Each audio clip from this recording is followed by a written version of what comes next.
Let me show you 2 tables. First one, the party enters a room. They check the walls, they check the floor, they check the ceiling, they check the chest, they check it again just in case, because nobody's worried. They take their time. And why wouldn't they? Nothing's pushing back. Second table, same room. They step in. Torchlight's already burning low. One player says, "Yeah, a quick scan. Anything obvious?" Another, "We don't have time for this." Someone else, "We do one pass and we move on." They check the chest. Then somebody says, "That's enough. We go." Same room. Very different game. So what changed? It wasn't the dungeon. It wasn't the monsters. It was the simple fact that they knew their time was running out. And in BX, that's not a feeling. It's the system. Because every dungeon turn is costing the party something. A dungeon turn is 10 minutes. That's the unit everything runs on. You search a room, check it off, 10 minutes, that's a turn. Listen at a door, that's a turn. Check for traps carefully. Well, guess what? That's a turn. Stand there arguing about what to do next? That's a turn too. Here's the part that changes everything. The system doesn't care while you're spending time. It just keeps moving. Every couple of turns, you check for wandering monsters. Not because something should happen, because time passed. Torches burn down, lamps run low, spells expire. And if you've ever seen how noise works, you already know it's not just about random encounters. It's about giving the dungeon more chances to notice you. So, what you actually have isn't a series of encounters. It's pressure building, turn by turn. And the players feel it, even if they can't explain why. Because now every decision starts to sound like this. Do we search the room or move on? Do we check the chest or leave it? Do we push one more turn or head back? And that's the game. Right there. Think of dungeon turns like oxygen. Every action you take is another breath. You only brought so much with you. You can spend it carefully or you can waste it. But either way, you're running out. Now, here's where the reality clicks at the table. I'll give you a quick example. The party finds a room. All right? Nothing obvious. No monsters, no immediate threat. Just a stone chamber. Maybe a chest. Maybe some debris. And so they start searching. First turn, they check the walls. They tap some stones. They look at the seams. Nothing. Right? Second turn, they get more careful. They start prying at cracks. They're checking the floor, looking at the ceiling, checking the corners, looking for hidden compartments. Still nothing. And now they start thinking. There's got to be something here.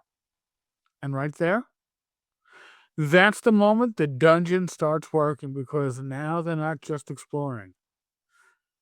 Now they're investing time. Third turn? Ho ho ho. Well, guess what? Now it's a decision. Because they know.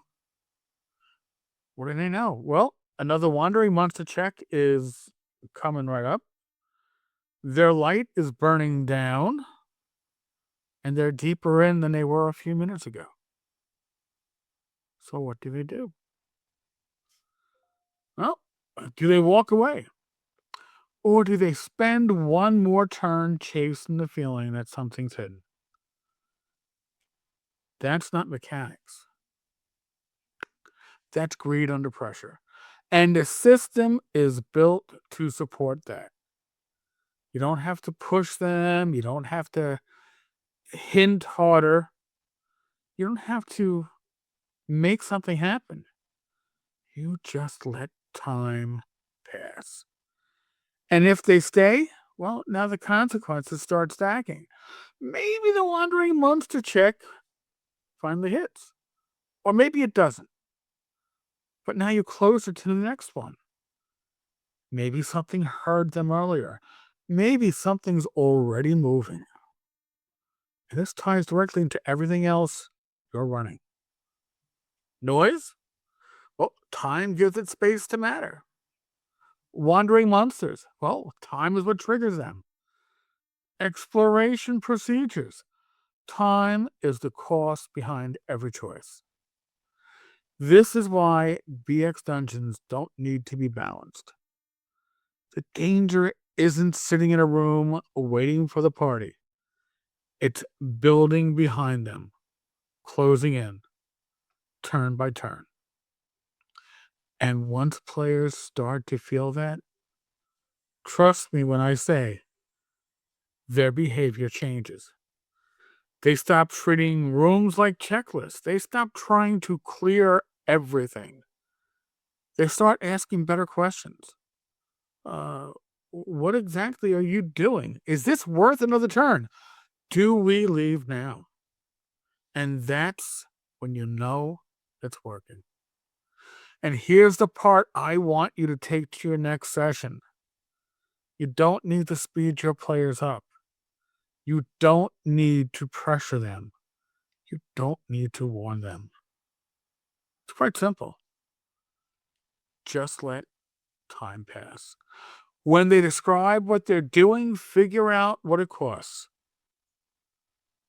Before chance comes cost. Let the situation develop and only roll if it still matters. Because the pressure isn't coming from you, it's coming from the system. And when that clicks, when players realize they can't do everything, then they have to choose what matters. That's when the dungeon stops being a place and starts being a problem they have to survive.